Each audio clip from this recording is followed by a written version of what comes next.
thanks very much for attending the SpotOn 13 session on the future of peer review. I'm Duncan Fraser. I'm Head of Platform Management and User Experience at Biomed Central.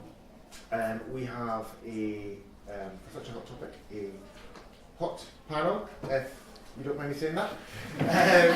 I'd like to introduce them as, and just make sure I pronounce the name properly. We have Elizabeth Moylan from Biomed Central, stick your hand up.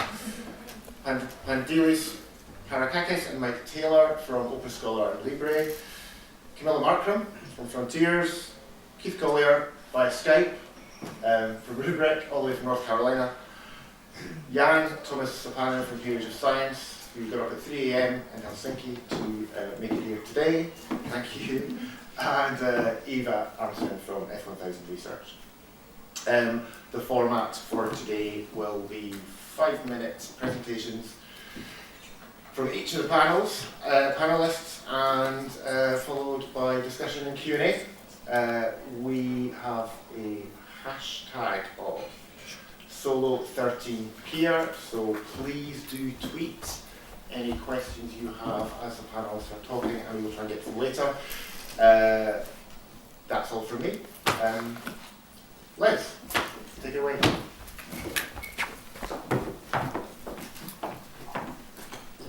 Hi, so I'm Elizabeth Moylan. I'm the biology editor at Biomed Central, and just want to share with you some of the issues related to peer review that we've been thinking about and are interested in lately. And to throw into this discussion this morning, I'd like to talk about open peer review, first of all, making peer review as painless as possible, and how to ensure that peer review processes don't become completely overloaded and scale in the future. So, by way of background, Biomed Central was the first open access publisher founded in 2000 by Vitek Tranch. Back then we had a handful of journals spanning biology and medicine. Now we publish over 250 journals. I just want to give you a little flavour in this slide. And while many are entirely traditional in their peer review model, it's fair to say that developments in open access have gone hand in hand with developments in peer review over the years. And so first of all, to talk about our experience with open peer review. So the medical titles in the BMC series of journals all operate open peer review. Those journals were founded back in 2001. And this openness is really on two levels. The authors get to know who the reviewers are because the reviewer reports are signed, and should the article be published, the reading public get to know who those reviewers were as well, because on every link, just illustrated here, on every article link we have a link giving access to the pre-publication history of the manuscript. So of course open peer review is really important in the medical fields, but we also do open peer review on some of our biology journals as well. Some of you may have heard of Biology Direct. It's a broad scope biology journal, and it's been operating open peer review now for 7 years. Gigascience is a relatively new journal. It specialises in the publishing of large data sets. That too operates open peer review exactly the same as the medical journals, gives a pre-publication history as well. So to date, we've published over 35,000 articles open peer review. That's 25% of all articles published by Biomed Central. So some of these sort of fears that you hear about that open peer review won't work, we found to be really unfounded. And of course, a lot has been said about open peer review and a lot of research has been done, but why do we do open peer review? Well, I think it boils down to 3 levels really. Our editors like it. If you look at the review reports on an open medical journal such as BMC Infectious Diseases and a closed journal such as BMC Microbiology, you can rate those reports, and the report quality is higher under open peer review. Our authors like it. We get feedback that they value the transparent nature of the process and the helpfulness of the reports. And the reading public like it too. You can click on these pre-publication history links and find that people do actually look, and that spikes in activity correlate with particularly interesting articles. If you want to know more about that research, we did deposit it in F1000 posters, so you can all have a look. The other thing that I think it's fair to say we are all probably all in this room are aware of, is how to make the peer review process as painless as possible for authors. How do we end this sort of treadmill that authors have to go through, constantly going through rounds of re-review to get their manuscript published? Again, a lot has been said about that recently, and I'm sure there are many innovations. One of our journals, BMC Biology, currently addresses this problem by allowing authors to opt out of re-review. Finally, there is a danger that peer reviewers are getting completely overloaded, and each journal draws on the same pool of peer reviewers. So how do we sort of address that issue? I think internal publishing cascades have gone some way towards that. So if a manuscript doesn't fit a particular journal but has gone through peer review and is basically sound and okay for another journal, it could be published, that's great. We're interested in sort of motivating cooperation between publishers and third parties to ensure that if there is sound science that can be published, it's done so as quickly as possible without duplicating reviewer effort. So in summary, I think open peer review works. We've been doing it for 10 years now. We can look at innovations in peer review, and I'm sure the panellists here are going to share their innovations. And in this age of mega journals and increased volume of publications, how do we ensure that peer review scales? Thank you.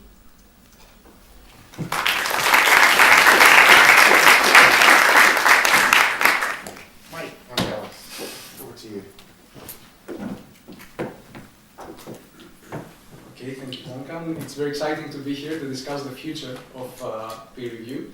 And I can't see a better way to present our ideas than to share our vision of this future. So I will give you 4 points that best describe this future from the researcher's perspective. So first, authors can post and license their work, their manuscripts, on online open access libraries immediately, which is something very similar to what physicists are doing for decades with arXiv, for example. Second, authors can personally invite any expert peer they consider that they could help them improve their paper by suggesting improvements or by discovering weaknesses. Third, authors respond to the reviewers and to the reviews by the peers, and also to open commentary by the community, and they create updated, improved versions of their work based on these reviews. And at any moment, they're free to submit their work to one or even more journals, whose job should be to further promote the research to relevant audiences. And fourth, and very important, academic evaluation committees start to judge authors not based on what they published, not based on where they published, in which journal they published, but based on what they published, as this has been evaluated and validated by an open community of peers. So these are the points of the future that we would like to see, and it's a future that didn't just pop into our heads. It's a result of many years of discussions and debate with colleagues and different stakeholders, and we know that it's a vision that is shared by many already. And we know that in order to, our argument here is that we are very close to this future. Actually, we have, the infrastructure is already in place, so we have disciplinary archives, we have institutional repositories that can already, managed by librarians, that can already post any submitted article very immediately after a very brief, quick quality control. And what we're missing is an overlay peer review service for these open access articles. So this is what the gap that Libre, our platform, is supposed to fill. So the idea is that we offer a peer review service that is free. It is author-guided, it is transparent, it is open, and it is truly independent. So let me go through these points. It is free because nobody has to pay for it. It is author-guided because we believe that authors who produce the research are in best position to select the most appropriate reviewers, not just because they know their fields, but also because they have very strong motivation, they have a stronger motivation to improve their work, which is what actually peer review should be about. Third, it's transparent, so that reviewers can get acknowledged for their work, and also so that the community can control possible conflicts of interest. It is open, which means that the full text of the review is available, it's visible, again, so that the community can control, can check for for possible biases and to mediate the process by rating reviewers' performance. And then it's truly independent. It's independent from journals or any other agent because we believe that, like in democracies, the separation of powers is very important in order to avoid any abuse of power. In this case, separation of powers would be between the evaluation and the publication process. So this is more or less what we do. As you see, as you probably understand, what we want really is a self-organized peer review process by the research community without any intermediaries. And we believe that the only way to succeed in this is by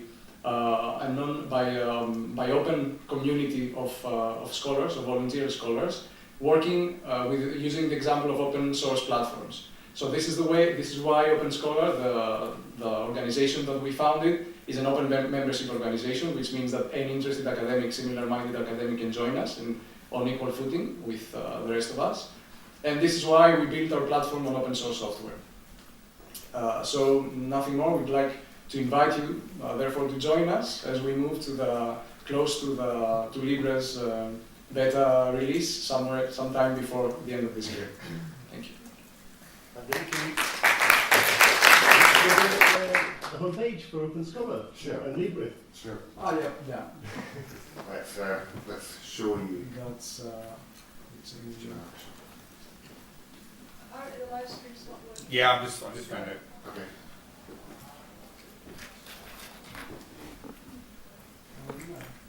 Really should be.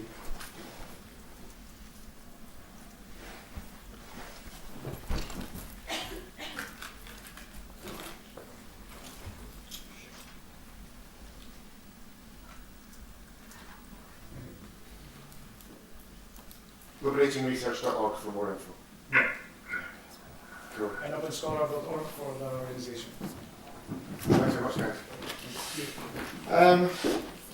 Camilla, would you like to take through frontiers? So I'm not from Open Scholar and Libre, but I'm fascinated. Thank you. Okay. So I'm the founder and CEO of Frontiers. And Frontiers was actually founded by a bunch of scientists, and one of our biggest motivations why we actually founded Frontiers was because we were very frustrated with the current peer review process, and we set out to change it. So just to recap it for you, everybody knows this, but you submit to a high-impact journal where your article usually gets rejected, and you travel down this chain of journals until finally you get somewhere published. So this needs some fixing, and we believe that it is particularly 3 items that need to be addressed in the current peer review process. So first of all, there's the cherry-picking strategy of journals to select only these great studies and leave out a great body of studies that are perfectly good and sound, and even great studies just for the sake of the journal impact factor. There's something wrong with that. Then second, there is a bias with the reviewers that as well needs to be addressed. So in an ideal world, the reviewers would be these perfect people without any conflict of interest that just review a paper very objectively. But in the real world, these are your colleagues, they work in the same field, they compete with you for the same grant money, for the same fame, for being the first ones to publish this discovery. So it's not really in the interest to allow you to publish in a high-impact journal. And then the third issue here is that all of this, the entire review, happens actually under the veil of anonymity. So you don't know who the reviewers are, and you don't know what it is that they're writing. And this just creates an opportunity for, and we've seen it in the life sciences, very destructive reviews, for subjective reviews, and as well sloppy reviews where people just put in a couple of sentences. So at Frontiers, we were thinking that this needs to be addressed. And we believe that reviews need to be rigorous, they need to be thorough, they need to be as objective as possible, but above all, what we want to address is that they're constructive and collaborative, that we return to what they're actually supposed to be. And this is how we do it. So in Frontiers, the review mandate is on objective issues, and this is aided by a standardized review questionnaire, a very detailed questionnaire that people have to fill in, that guides them through the process and helps them to produce this in-depth review. And after the reviewer is submitted, the associate editor activates the interactive review forum. So this is a forum that we built where the authors as well as the reviewers basically interact with each other. They discuss until they reach a consensus. So the authors reply to the comments of the reviewers comment back, and this keeps on going until this consensus is reached. And everything in this forum is really geared towards reaching this consensus in a constructive way. So the mandate for the reviewers is really not to reject the paper, but to help improving it to the maximum. And this, of course, and then this is maybe timely coming in, the article is part of an open access sting operation, and then it does get rejected straight away. So, for example, our academic editor, the chief editor, actually picked this Bohannon article up within the hour, and it rejected it straight away, as well as all of our colleagues at all the high quality open access publishers that publish the vast majority of articles, basically. But in Frontiers, in general, the default is not to reject, but to help improving it to the max. So we also want everybody to act responsible and to act constructive, and for that we publish the names of the reviewers on final articles. So they're up there on this article, and this has two reasons. First of all, nobody wants to be associated with a low-quality article and with a low-quality review, so that really helps to increase the quality of the articles as well as the reviews. And secondly, we want to acknowledge the work of the reviewers. So there is a lot of time and work and effort that goes into this, and that needs to be acknowledged as well. Then once the articles get published, they are out there, and there's a commenting platform, so people can perform what is nowadays called post-publication review. This has been out for about 3 years. We have seen in the last, this year in particular, a pickup on the commenting, and we're analyzing this as well now to see what types of comments people are posting on articles. But again, the guiding principle here is that the comments are as well responsible and constructive. So people have to be registered with Frontiers. They have to reveal their identity. Nothing can happen under this veil of anonymity. And then once the articles are published, we run as well article level metrics since our very beginning in 2008. The goal here is as well to really move away from this journal-centric approach of evaluating research and researchers to move it to this article and research-centric approach of evaluation. This is just the 21st century. The technology is out there. This is how we believe it needs to be done, and we as publishers altogether need to define a common standard for this. We as well use these article level metrics. We actually make use of them to highlight the very best research in a process that we call tiering. So this is the original discovery is live on the platform for about 3 months or so. During that time we collect the article level metrics, and the most viewed and most downloaded papers are suggested then to the chief editors. They select the best ones. We invite the authors to write what we call a focused review. And this puts the original discovery in a broader context and makes it more accessible to a broader audience. And authors usually like this process a lot. We've never had somebody say that they wouldn't want to write a focused review. And mostly the reason for that is that it actually acknowledges them in a very crowdsourced way. I mean, it's many people said this is a good article. Just 1 minute on my 5 minutes, just to finalize everything. I want to make one final remark because I think it's timely right now with this Bohannon paper and everything. It's about the quality of journals, quality of open access journals, but in general, quality of journals. So recently what we did, we estimated the journal impact factors of the Frontiers journals. Well, we have the official ones, but we have the estimated ones, and we compared those journal impact factors to those listed in Thomson Reuters Journal Citation Report of 2012. And what we found was that the Frontiers journals were consistently at the very top when it came to citations and journal impact factors, so above average actually. And when it came to publishing volume, so how many articles were published, they were at the very top in each single category. This actually means that you don't really need to cherry pick just a few great studies to build a high quality journal. You can achieve actually both high quality as well as high quantity. So these two things, they're not repelling each other as people seem to think that one is against the other. You can achieve both high quality and high quantity in one if you just put into place a sound peer review system that is as objective as possible and as constructive as possible, and that really helps the process. Thank you.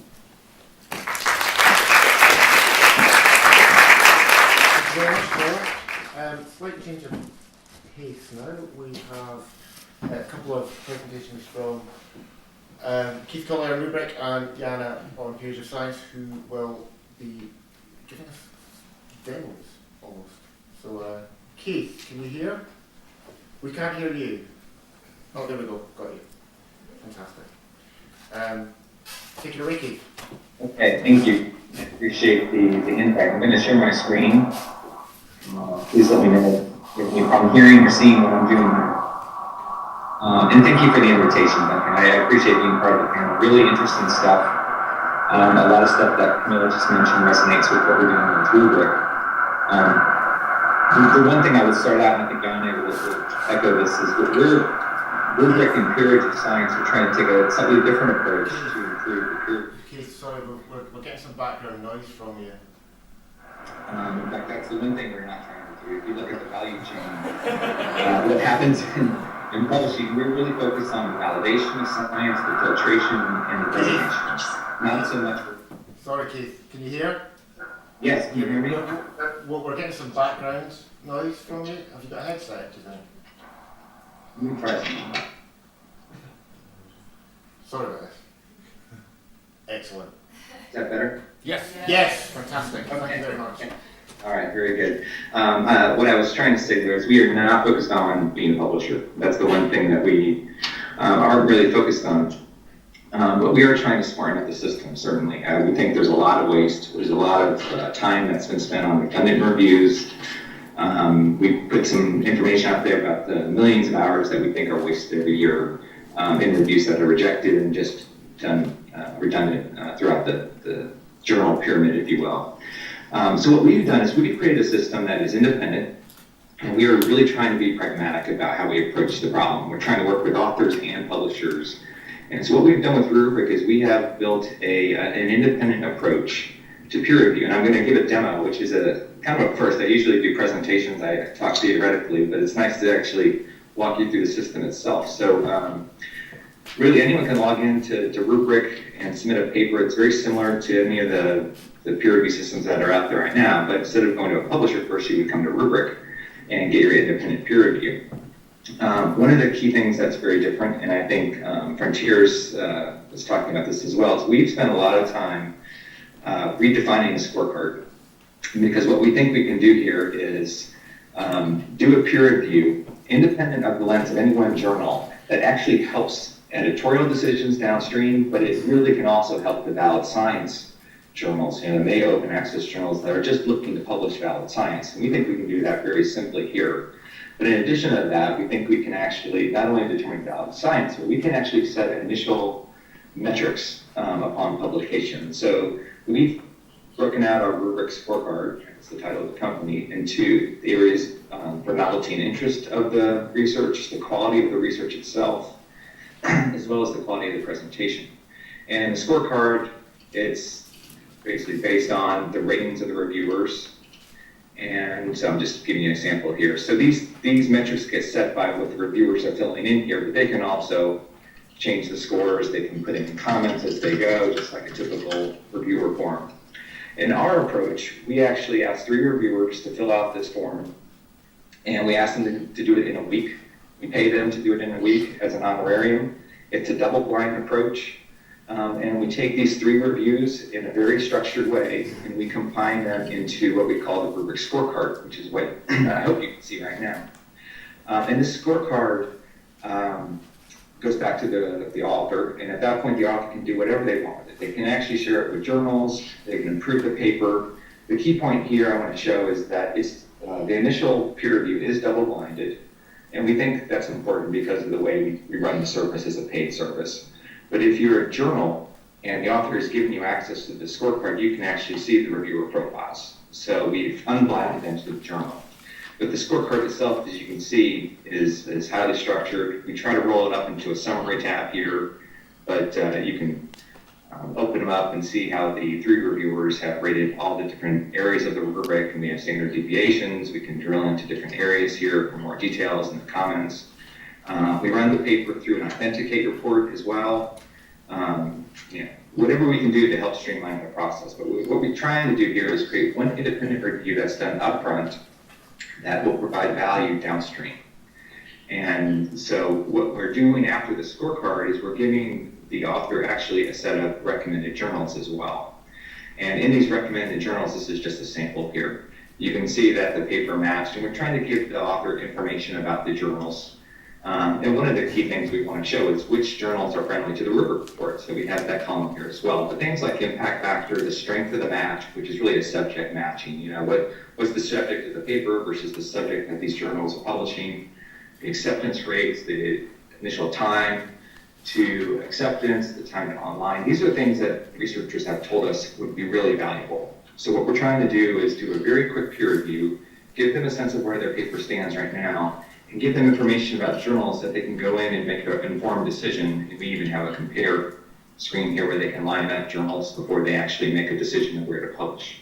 So that's really the service on the author side. And we're trying to work with publishers as well, obviously, because there's a great amount of benefit if you are a publisher, and all different kinds of publishers. But certainly I think we're focused on open access and valid science open access and trying to streamline that process. But there is value here, and we've seen this through our beta test and working with publishers, no matter what type of journal you are. So I know I don't have a lot of time to show much more here, but I'm happy to answer questions as we go through. I will mention that the scorecard itself, we started out with a life sciences specific scorecard, but at this point we've built out now scorecards in the physical sciences and engineering and humanities, and we're working on math and computer science and social sciences. And in addition to all these scorecards, we're adding in a statistics component to each of the scorecards as well, because that's something we're hearing from the community. It would be great. Some papers need an additional component of the rubric scorecard to cover the statistics and the, kind of the quality and validity of the actual numbers of the paper. So I'll leave it there, and I appreciate the invite, and I'll hold on for questions as we get to that part of the session. Thanks very much, Keith. Thank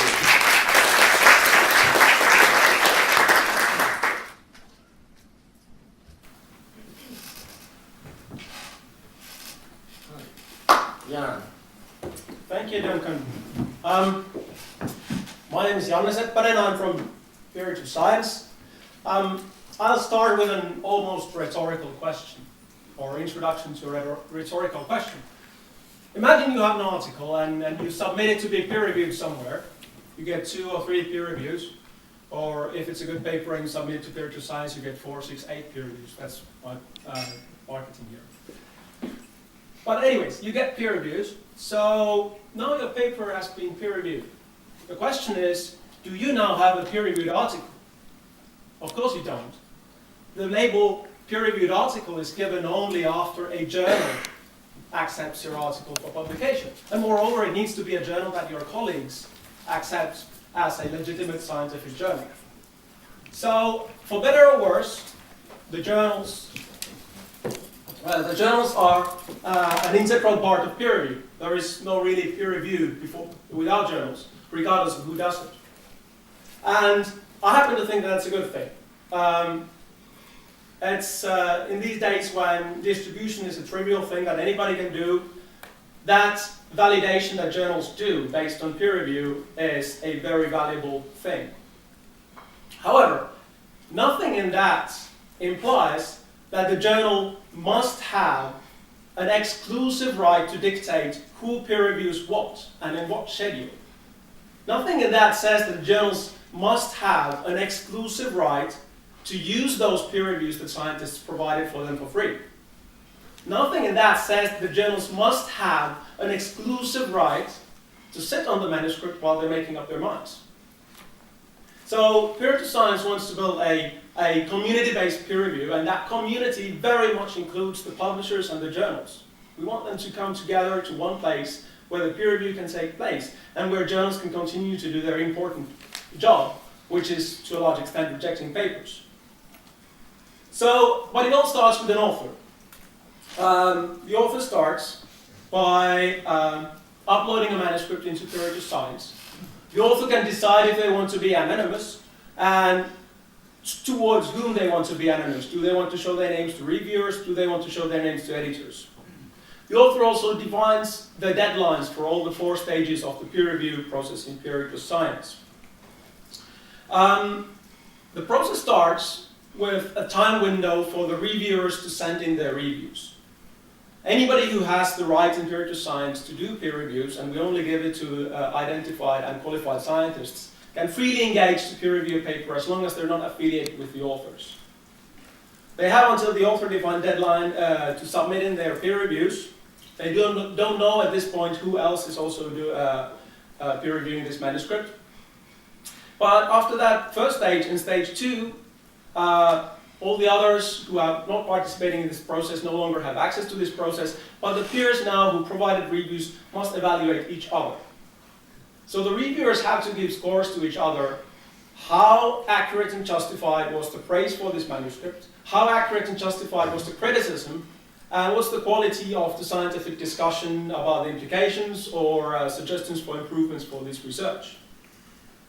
And they all get a score as an average of the ones that their colleagues are giving them. And these accumulate in your profile, and we're providing a widget that a scientist can put in their own CV, which shows updated information about their peer reviewing performance in peer to science. I think it's a heck of a lot better than just saying that I've peer reviewed for this and this and this journal. The peer to science widget actually shows how many peer reviews you've done, how well you've done, in what fields, what's your completion reliability, and so forth and so forth. During stage 3, the authors must submit a revised version and reply to the authors by a deadline that they themselves defined. Or if they find that they're unable to do that, then they have to say that, okay, we want an extension, which means that it's then indefinitely extended. The reviewers get their reward immediately, and the authors can then, at some future point in future, continue the process.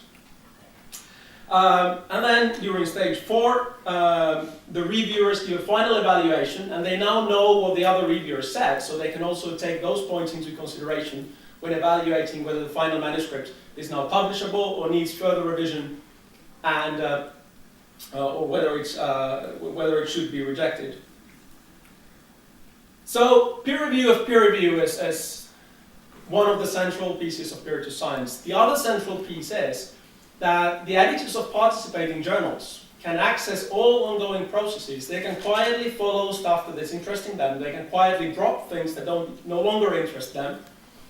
And if they at some point find a manuscript meeting their publishing criteria, they can send a publishing offer to the authors. It's a private offer. It includes terms of the journal. They might say that it needs to be revised in this and this point, or they might say that we're provisionally accepting it, but we're requiring additional in-house peer review.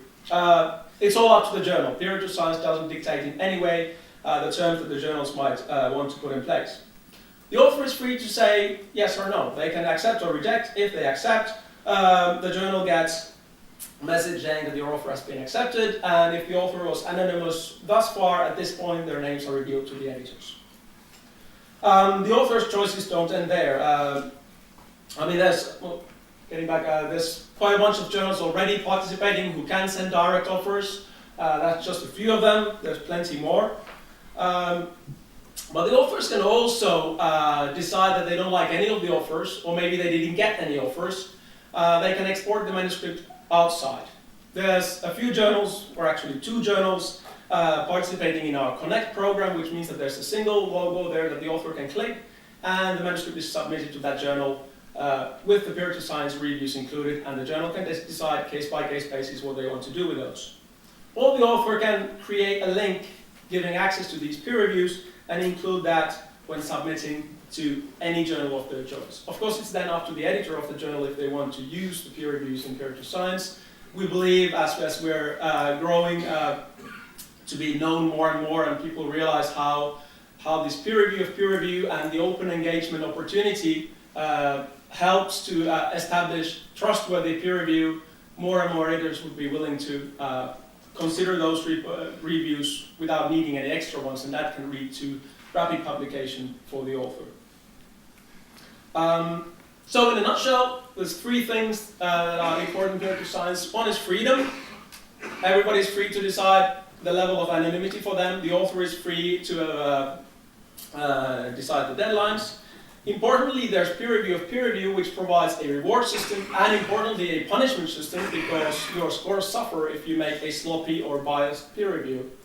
And then choice. The editors have a choice of making offers to manuscripts that otherwise might not have been even submitted to them, and choice in defining the terms for a particular manuscript.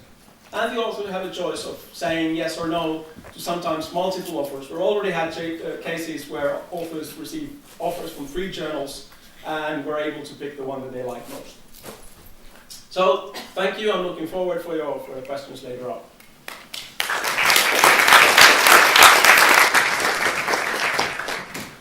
Thanks very much. I'm going to keep on full screen then.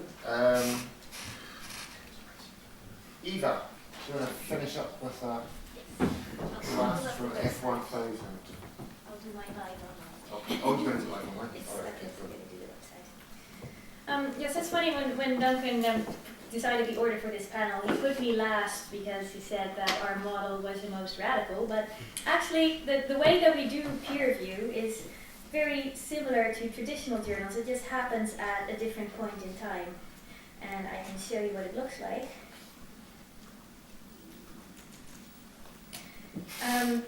So F1000 Research was launched by Vitek Trust, who also launched Biomed Central, and we do open peer review, which you've already heard about, so I'm not going to talk about that much. Like Frontiers, we were launched because we were frustrated with the existing peer review model. And our solution is post-publication peer review.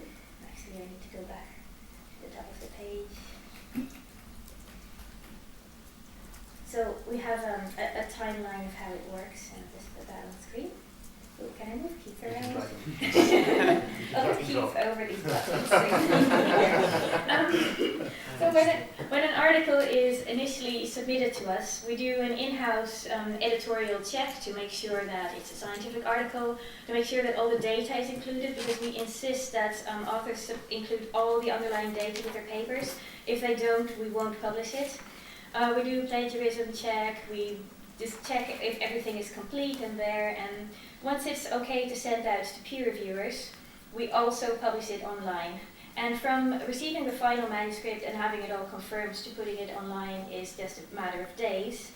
Then it gets sent out to peer reviewers while the paper is online, and we invite peer reviewers based on editor suggestions and author suggestions. So this process is quite traditional. The reviewers leave comments, there might need to do revisions, so the authors will go back, it will go back and forth, you know how it works.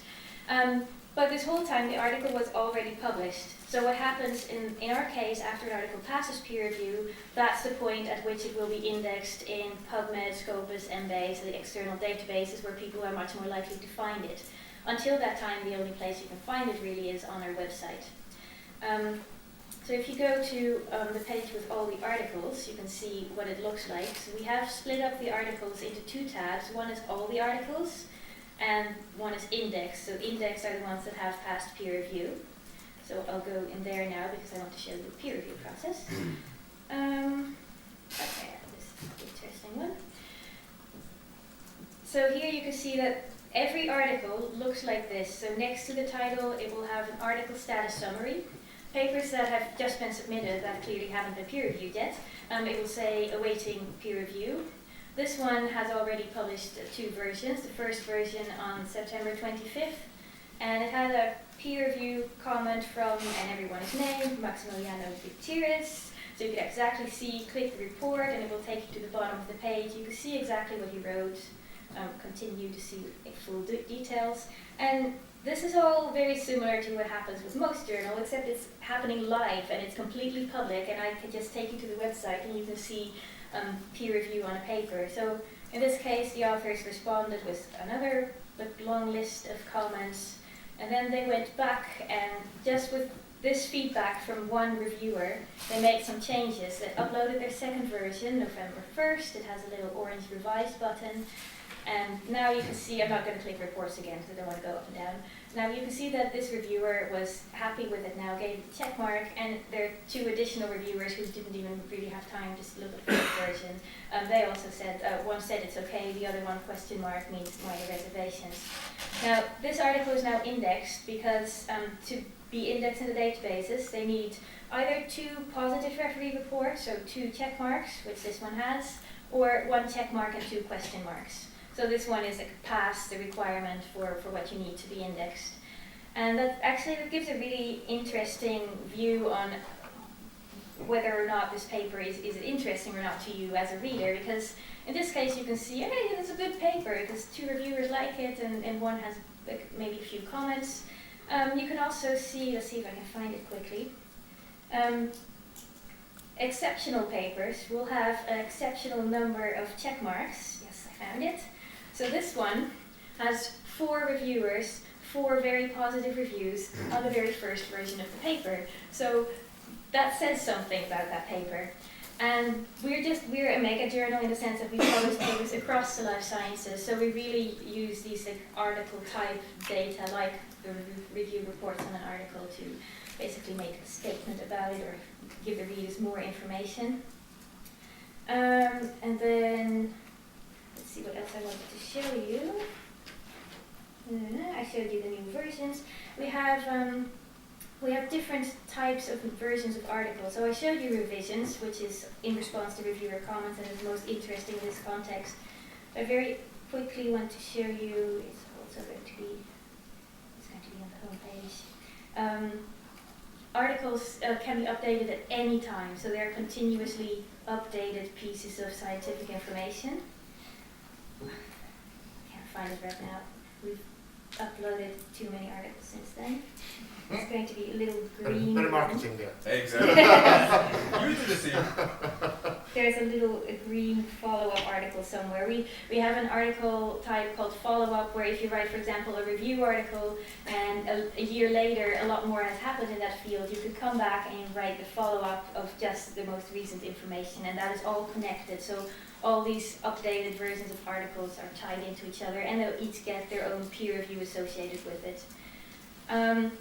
The one thing that people ask about a lot is what happens if an article gets rejected by the peer reviewers, and I'm just going to anticipate that question because I get it every time.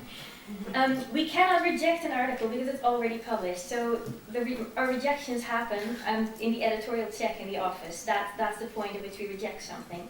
After it's published, when 2 reviewers say, no, this really should not have been published, we hide it from search results on the site. It still exists, it cannot be sent somewhere else, it's not a preprint, and we encourage the authors to make the changes that were suggested. Because we publish all sound science, and that's our baseline, getting those red marks means that the article is not sound science and it shouldn't be published anywhere. So usually it's comments like, well, the data don't match the results or something, that's not sound science, so you have to fix that in some way. And I won't be able to find this article because I'm searching now and it won't show up. It happened with an article that had the word ATP in the title, and it's not going to show up in my search results. So, and it's obviously not indexed yet. So we do have, if you have 1 red cross, that's fine, but the double red cross is not in here. You can find it if you go to the list of all articles and scroll through it, and you have to dig really deep. And if you send someone the link, it's there. It's just not promoted until it will pass peer review. That was it.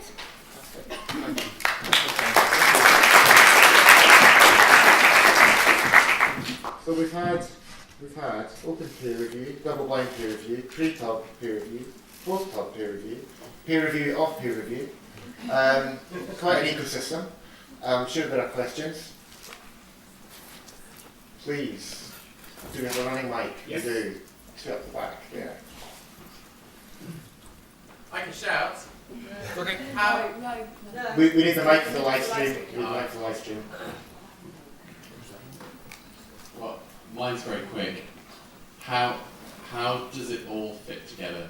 These different platforms doing different but overlapping things. Where's the future in that? Is it a competition? Do we have to pick one? Or what? Who wants to take that one? I'm an ecologist, and it's an ecosystem, and in ecosystems, despite common disbeliefs due to Darwin, are not only about competition. There's also facilitation and symbiosis and that sort of things going on, but also competition, of course. So I think it's a very healthy place right now where peer review is going, with all these different things that might compete, might work together, might facilitate each other without directly interacting, and all these things can now take place when there's life in this arena. Yeah, if I can answer this as well. So for an author, if you talk about different journals, one single paper can only go to one journal, so in that sense it's competition. But when you look at the full journals, we learn from each other. When we launched F1000 Research, we learned from what happened previously at Frontiers and at Biomed Central, and we're all building on each other's knowledge as well. So. I'd like to add to that, I think this is actually amazing. I think 1 year ago, we didn't have that much innovation actually, so I'm also getting educated here. I thought that we're at the cutting edge, but no longer anymore. There's a lot of great colleagues sitting here in this panel that are doing great things in peer review. And I think for us as authors, and I'm speaking as a scientist, this is great.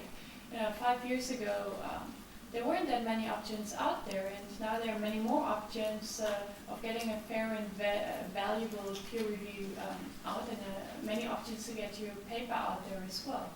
So I think this is a great development that we're seeing now. And then in the future we will see what will prevail, what is like the most popular one. I mean, competition is actually always good, and the ones that will benefit from this are the scientists, are the authors in the end, because we now all need to put on our sneakers and please the authors. And this is actually why Frontiers was founded. Everything was done so that we would please authors and democratize publishing as well. So, great. Power back to the authors, yay.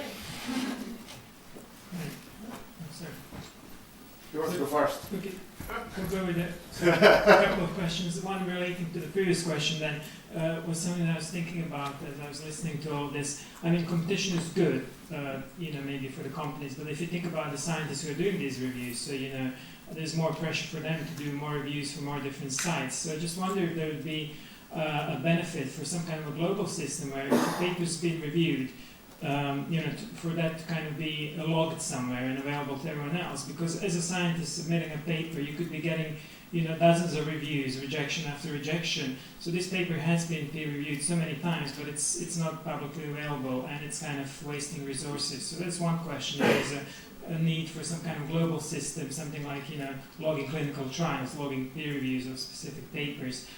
Second question, more specific about peerage of science and, F1000 research as well. I wonder if it creates a sort of a danger in your system, because you're taking the decision, you're taking this sort of time that journals would invest into peer review, you're doing it for them. So you're saying, in the future, maybe they'll just take these papers because they have been peer reviewed, so they won't do their own peer review. And that sort of reminds me of the science journalism and what happens in the media now, and gets criticized a lot, is media get a press release from written up by universities or whatever, so it's all kind of there already. Someone's done the work for them, and they just run it.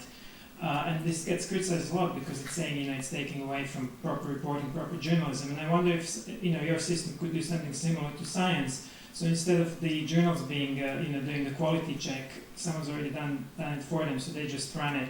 And the peerage of science might have incentive to promote more articles and get more of them to be approved by peer reviewers, because this is what you do and you want to attract researchers. So I wonder if it could skew decision making and get more articles published that maybe shouldn't have got published. And similar with F1000 research, you say these rejected papers, you can't find them there, but they're still up there. So if you're sort of, let's say, a researcher who wants to promote this article anyway, you could still kind of use the link and say, it got published here. So not everyone's going to notice that it has, 2 or 3 red marks. So I wonder if they're kind of negative. It's pretty obvious with the 2 red marks. Right. Thank you. So with regards to journals foregoing their own quality check, right in the beginning I tried to say that peer review alone, without the journals, means very little. And that's what they're really doing. Journals are providing the editors who are supposed to read the peer reviews and make a judgment based on those peer reviews, reflecting the scope and interests and whatever criteria that particular journal is. Peerage of science doesn't do any accepting or rejecting itself. We simply provide a platform where peer reviews can be available, and then it's really the journal's responsibility, and continues to be the journal's responsibility, to use those peer reviews. The thing is that now many journals can use the same peer reviews instead of them being exclusive to a particular journal. So I don't see that danger that we would be becoming a clearinghouse where there is no additional checks at all. If anything, I think Peer Science can emphasize the role of the editors, because they no longer have to be managers of peer review, micromanagers of trying to get people to stay in deadlines and stuff like that. They can actually focus on doing what editors are supposed to do, which is making decisions. And also, they can still do everything that they do in the traditional system inside Peer Science too. They can solicit reviewers easily. Just with a click of a button, they can ask a person that they really trust to become a reviewer on a particular process. It's just no longer a reviewing request. It's just an opportunity for them to invest their expertise on this particular process. Yep. Just to address your first question, so this was about, like how do we acknowledge the reviewers and where can it be shown what kind of work they've been done. So one way is, as we do it in Frontiers, but as well now in Faculty 1000 and in Biomed Central, is by revealing the names. In our case, we're putting it on the paper, so that name travels with the paper wherever it goes, PubMed, archive, whatever is necessary. The other way is, I think that's a very important point, and that is, for example, where in Frontiers I've been building a community platform with profiles. So a scientist is more than just the sum of their papers. They're doing many more very good things, like reviewing papers, like publishing all kinds of other stuff, giving lectures and so forth. And those types of things you need to acknowledge somewhere as well. So in Frontiers, we launched a community platform 3 years ago where you have very detailed profiles and where you can see all the activity that they're doing besides of publishing. Publishing is at the forefront, but all the other things that they're doing are out there as well. And I think this is important. This is, again, the 21st century. It's the internet age. Everything is online. You do need to have an online alter ego, a scientific ego, so to say. And Facebook is not the place where to do this. You do that for private things. So you need an ecosystem that is geared towards scientists, and where you can acknowledge your reviews as well. Yeah, to add to the review credit, we're also making referee reports individual citable units. So if there's a really good referee report on a paper, you can actually cite the referee report in another paper, and that's another way to get credit as a referee. We've got. May I jump in, Duncan? Sure, very quickly. So I think the best. I'm a researcher. I work in the National University of Athens in Greece, and we do academic services for free. It's a gift economy, providing peer review, and what we've seen with the development of the open access movement is costs being transferred, cost of open access being transferred onto authors. And now what's happening with peer review, with the production of intermediaries, is now journals and publishers are going to transfer the costs of the peer review process onto authors. So me as an author, I'm going to have to pay a lot of money. One thing that's not been discussed here is the price of publishing. Okay, it's very important if you're a scientist to have open access to the results of research. So it's available immediately, so we can see results, act on results, investigate results, proceed with our work. And it's very important that the peer review process is continuous and is not limited to 2 or 3 people. I mean, for example, this morning Salvador talked about Peter Higgs's paper, the single most important paper that the public has become aware of this year, was rejected. And if it had 2 red crosses, we wouldn't be here now discussing it. So I think everything should be allowed to be out there. We should trust collective wisdom. We should encourage people to come in, give their opinions, and reward reviewers by making the reviews themselves citable material. If a scientist or an academic does a high quality review, it's like a scientific contribution in itself. Why shouldn't we reward scientists with the things that is the unit of currency in academia, which is the citation? Why not make reviews citable? Quick question. We've got 2 questions. Can we have them together? Yeah? I've been holding this. Yeah, I know. You must. Sorry.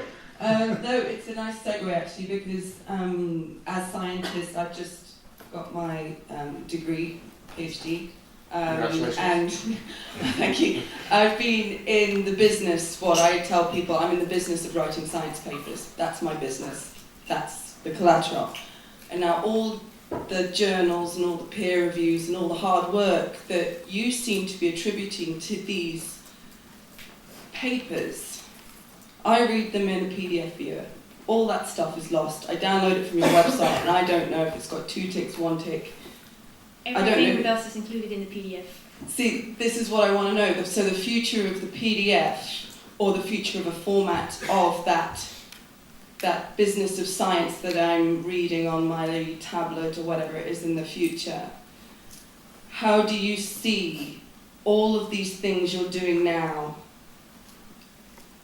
How do you see it transposing onto the product, which is the scientific paper? Because you're doing so much hard work, it would be such a waste of time if that was just lost and people are writing all these wonderful citable things associated. I'm really talking about metrics in the end, but what is the future of the product, not just the system, because that's what you're a part of.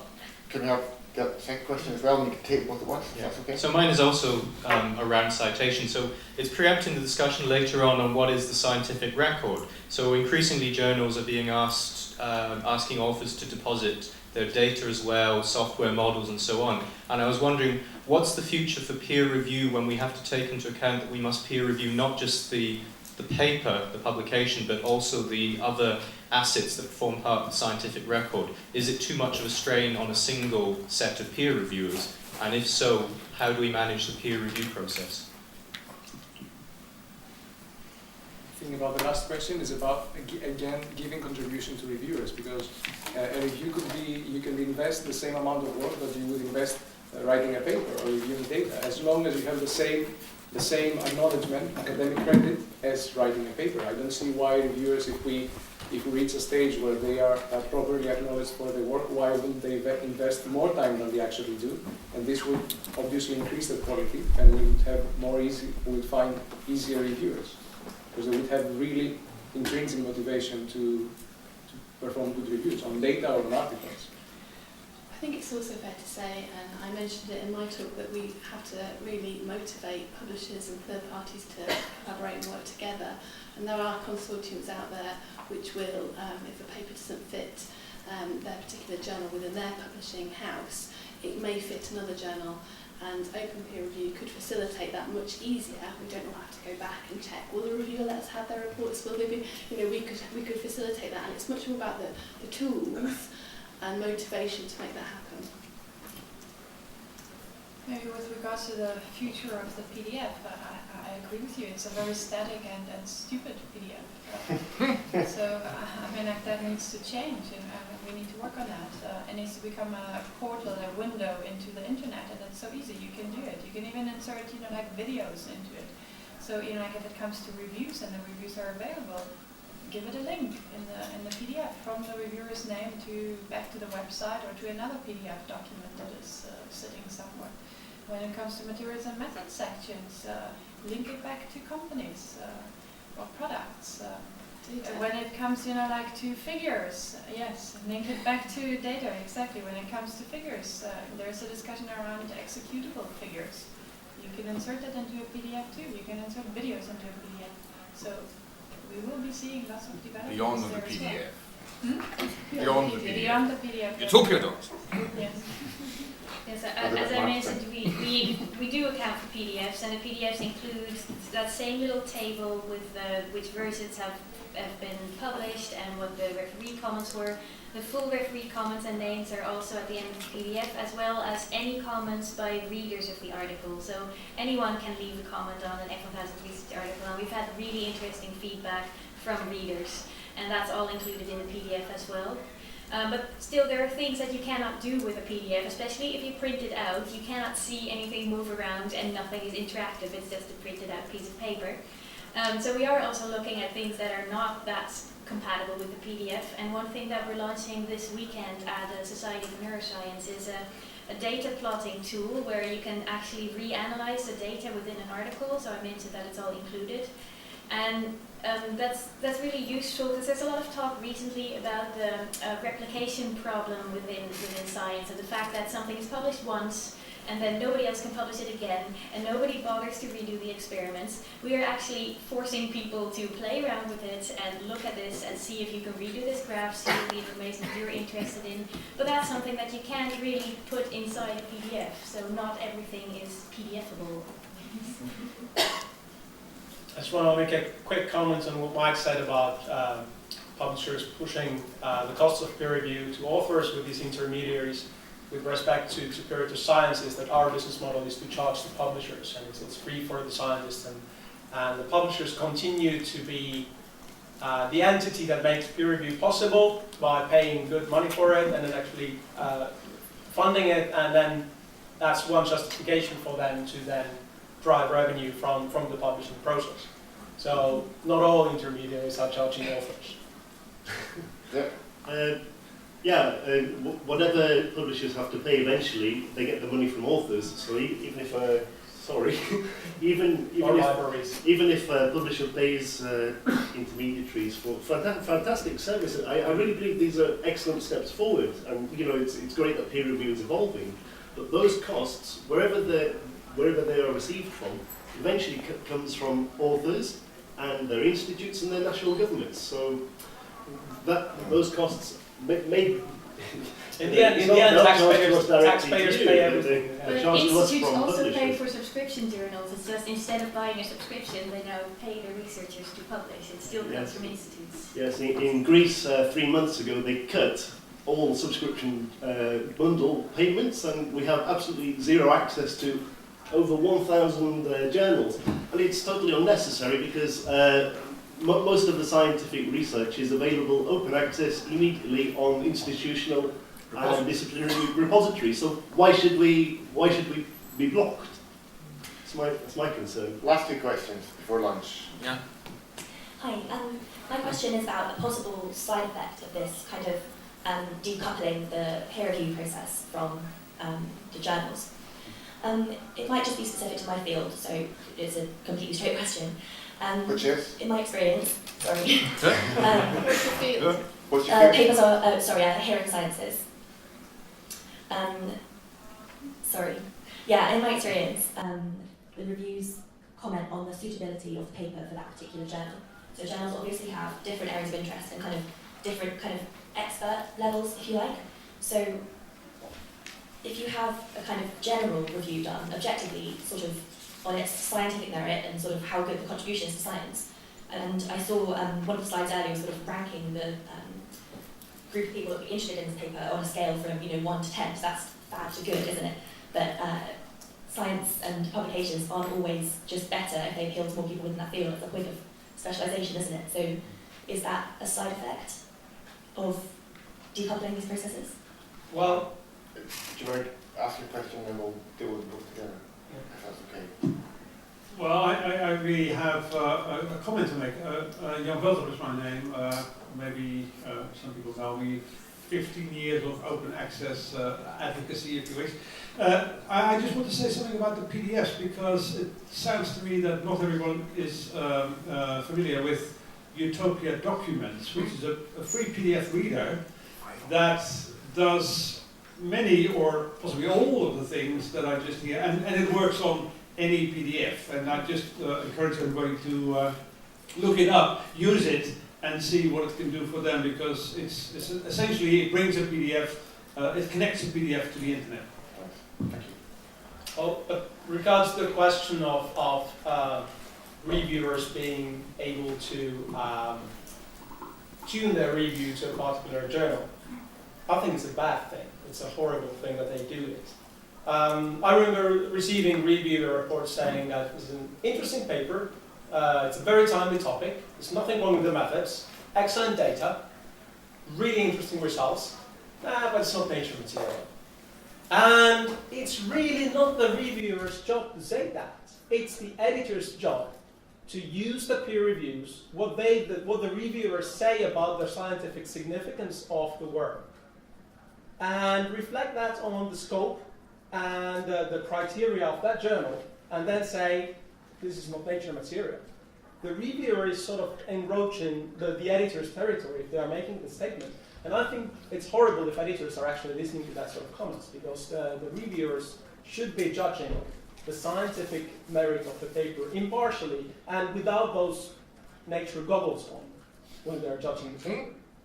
Because if the paper has methodological flaws, then it cannot be published anywhere, not in the lowliest 0.07 impact factor journal, if it has flaws. If it doesn't have flaws, then it's the editor's task to judge, and that's why the publisher has hired the editor. And I think it's also, this brings us to a broader question about the purpose of peer review. I've heard here many contributors saying that it should help the authors and it should be all about helping the authors, and I respectfully disagree, 100%. Peer review is not about helping the authors write better manuscripts. That's why your colleagues are there. You circle it around with your colleagues for a few comment rounds to improve your paper, to get it as good as possible. The purpose of peer review is to serve the readers, the scientific community. That's the purpose of peer review. And the helping of the author's part can be done on the side, but preferably before this official part, which is really to serve the scientific community and the readers to judge what should pass what filters and correct possible errors so that they don't reach the readers, and they are stopped in peer review and corrected there. Or if they reach the readers, the editors in open peer review can weigh in and explain what is the discrepancy between these reports, why are we seeing this, here's our perspective, and then all that is published as part of the pre-publication history. I hate to cut us off just as we're getting into some really juicy stuff here. But I have to. We're 10 minutes overdue, and I'm sure you're all hungry, but that was fantastic. Thank you all very much for taking part.